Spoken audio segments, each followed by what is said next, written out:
नमस्कार मित्रहो, भारतीय स्वातंत्र्याच्या चळवळीमध्ये भारत मातेला स्वातंत्र्य मिळवून देण्यासाठी ज्या काही क्रांतिवीरांनी क्रांतिकारकांनी महत्त्वाचं योगदान दिलं, आपल्या पूर्ण आयुष्य देशाला स्वातंत्र्य मिळवून देण्यासाठी प्रयत्न केले, त्यामधील एक महत्त्वाचे क्रांतिकारक क्रांतीवीर वसंतराव नारायणराव नाईक यांच्याबद्दल आपण आज या व्हिडिओच्या माध्यमातून माहिती जाणून घेण्याचा प्रयत्न करणार आहोत। नाशिक जिल्ह्यातील नांदगाव तालुक्यातील वेळगाव या गावचे सुपुत्र क्रांतीवीर वसंतराव नारायणराव नाईक यांनी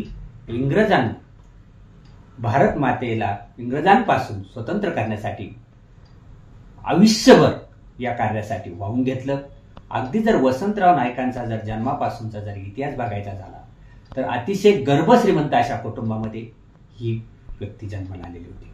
पण घरातील विलासी जीवन, सर्व भौतिक सुखांचा त्याग करून त्यांनी क्रांतीसाठी किंवा या देशाला स्वातंत्र्य मिळवून देण्यासाठी स्वतः पूर्ण आयुष्यभर संघर्ष केला।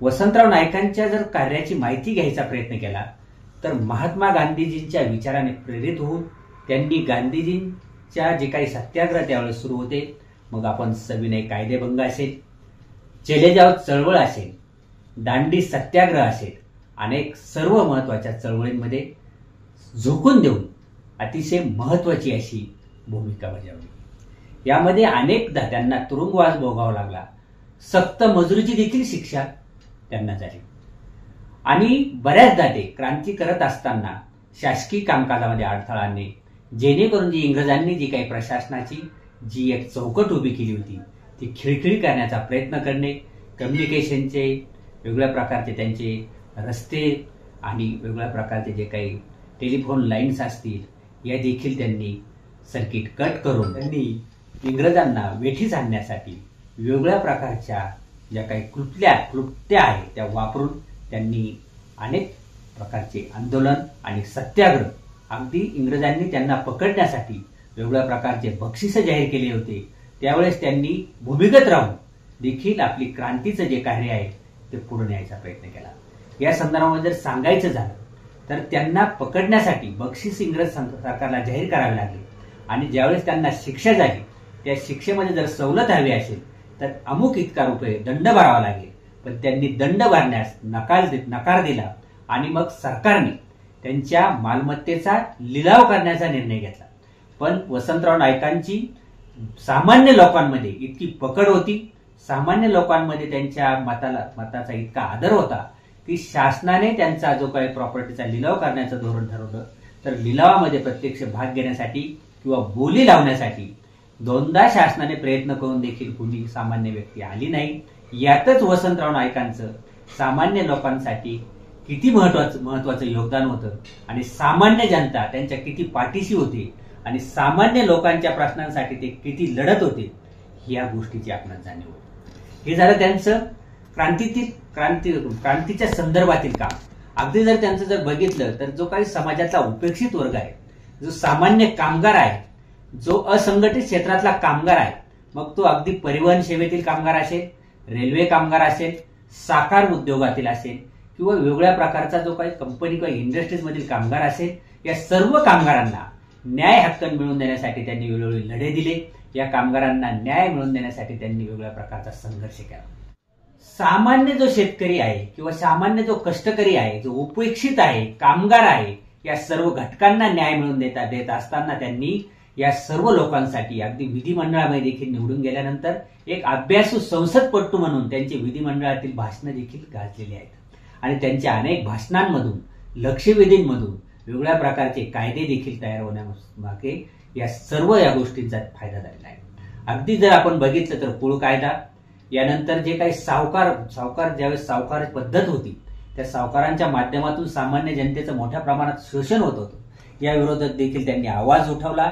नुसता आवाजच उठवला नाही तर त्यांच्या घरी सावकारकीचा व्यवसाय होता, त्यांनी सावकारकीच्या वह्या स्वतः हाताने जाळून टाकल्या आणि त्यांना या सावकारकीच्या माध्यमातून जे सामान्य माणसाचं जे शोषण होत असतं या शोषणासाठी त्यांनी स्वतःपासून सुरुवात अशी केली की स्वतः त्यांनी सावकारकीचा व्यवसाय बंद केला.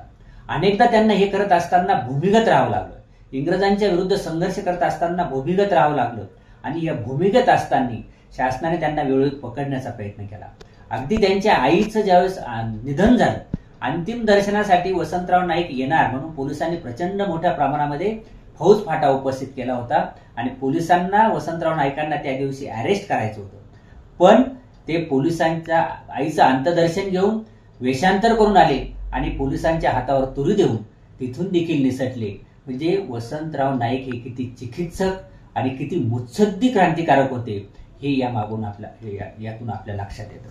अशा ह्या वसंतराव नाईकांचं जर काही त्यांच्या सार्वजनिक जीवनातलं एक महत्वाचं जर काही योगदान सांगायचं झालं तर हे सर्व करत असताना गांधीजींच्या विचारांना ते प्रचंड मोठ्या प्रमाणामध्ये प्रेरित झालेले होते. वसंतराव नारायणराव नाईक हे स्वतः अविवाहित राहिले आणि त्यांनी अविवाहित राहून हा भारत माते म्हणजे त्यांनी जर अगदी संसारच जर कुणाबरोबर केला असेल तर या भारत मातेबरोबर त्यांनी स्वतःला वाहून घेतलं आणि या भारत मातेला न्याय मिळवून देण्यासाठी आणि भारत माता इंग्रजांच्या जोखडातून मुक्त करण्यासाठी त्यांनी पूर्ण आयुष्य वेचलं.